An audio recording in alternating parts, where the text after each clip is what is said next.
Ингушетии продолжается активная работа в сфере здравоохранения, направленная на оказание качественной медицинской помощи жителям республики. За первое полугодие этого года лечение получили более 35 тысяч человек, что свидетельствует о высоком уровне организации и доступности медуслуг, доложила главе республики, исполняющей обязанности министра здравоохранения региона Зариман Ташкиева.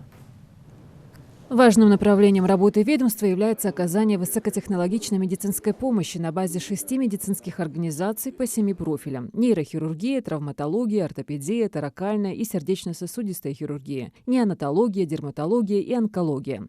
За первое полугодие 2023 года высокотехнологичную медицинскую помощь получили 356 человек. Глава Ингушетии Махмуд Али Калиматов отметил, что оказание качественной медпомощи – общая задача властей региона и ответственность перед населением республики.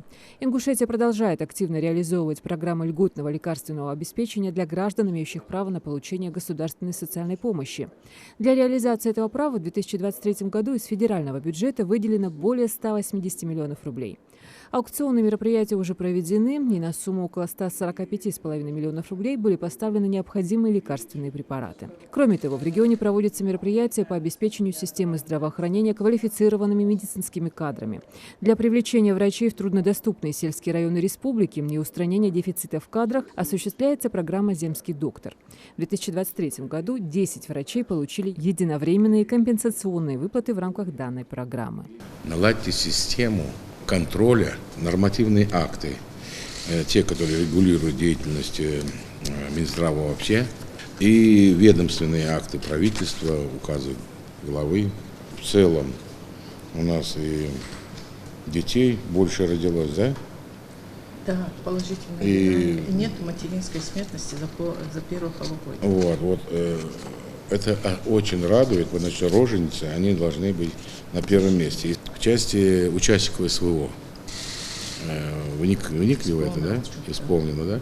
Значит, самое главное, значит, каждую семью погибших, кто участвует, значит, у вас должен быть паспорт. Каждый участковый врач должен знать, на его территории находится семья, 5 семей, значит, поликлиника, главный врач.